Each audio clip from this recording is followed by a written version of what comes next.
Hi again guys, and welcome to another straight line build, in particular for Forza Horizon 3, with a bit of handling thrown in there as well for when you need it. Of course, they're not pure drag builds, and this car certainly does give you the ground area to have a tune like that, a mix of straight line performance and handling, being essentially a Le Mans car for the road, a Le Mans homologated vehicle, one of the rarest homologation GT1 cars ever made, in fact, the R390 from Nissan, developed in conjunction with TWR Performance, who also developed one of my personal favourite supercars, the TWR Jaguar XJ220S, which is an incredible supercar. If you haven't checked it out, do so. It's an awesome looking machine.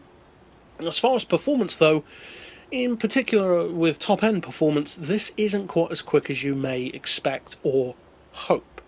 But given the fact that it's designed for racing, not just straight line performance, that's not too surprising. Now, I would recommend all-wheel drive, as you can see, but in the case of a car like this, you can use that high-speed manoeuvrability that comes with rear-wheel drive very much so to your advantage. So if you want to try having rear-wheel drive for that reason, or some people I know just don't like all-wheel drive in general, that's fine. Just do everything else and don't fit that. You'll have similar top-end results, but of course have a different handling signature. So it's totally down to what you need from the car. As far as the rest, basically fit everything with race in the title, as a general rule that is, except for the front and rear wing. You just don't need that on this particular build. Again, of course, that's more of a handling thing than a speed thing.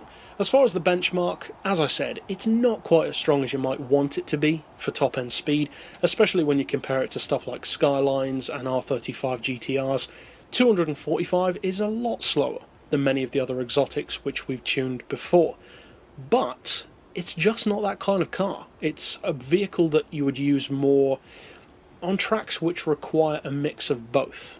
A track, for instance, like Goliath, where you get to use much more of that technical handling prowess, and it's more about high-speed flow and high average speed rather than just flat-out top speed.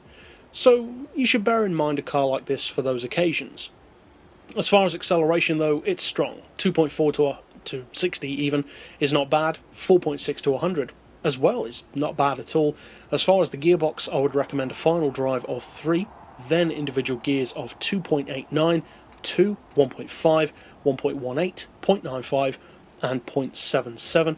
Alignment, I've got neutral, camber and tow. Of course, if you do opt to have rear-wheel drive, you may want to change the camber a little bit. You don't have to though, it's down to personal driving style and preference. I've got 5 degrees of caster, primarily for high-speed rigidity. Anti-roll we've got on 20, front and rear. Springs on 100, 137, and I've actually got the ride height as high as possible, which may sound strange, but that's still not very high on this car. I just like the way it looks with the standard ride height, but again, that's down to you. As far as dampers, we've got those on 8, 11, 4 and 5. Aero, as I said, doesn't apply, and I would not recommend the front or rear wing, not for this purpose anyway. And as far as the diff, we've got 100% on acceleration, 0 on decel, and for this particular car, a 65% split in favour of the back end. So potentially a little bit heavier on the steering, but again, it depends. For me, that suits my style. For other people, it might not. So of course, feel free to mess around, to change up settings, to find the sweet spot for you personally. And of course, this tune is available, or I believe it is, if I remember correctly, on my storefront. So search it up using the keywords down in the video description. If it is up on the storefront, you'll find it. I believe it is though. So overall, that's it for the setup. Now let's take it out on the street to see if it can actually reach 245.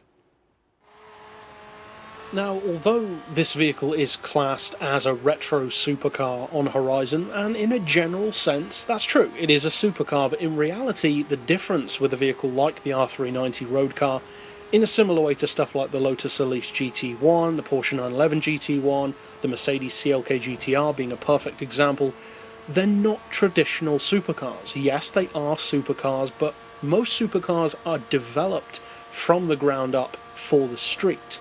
These cars are not.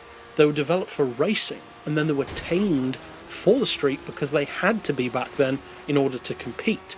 you had to have a certain number of street cars. So they approach performance from a totally different angle, and if you use that to your advantage, they can be track weapons and weapons on the street as well. So if you do decide to use this car, obviously I hope you have a lot of fun with it, and of course have fun with the tune as well. But that's it for this setup overall. There are plenty more to check out on the channel, and I'll see you guys next time. But for now, as always, thanks for watching.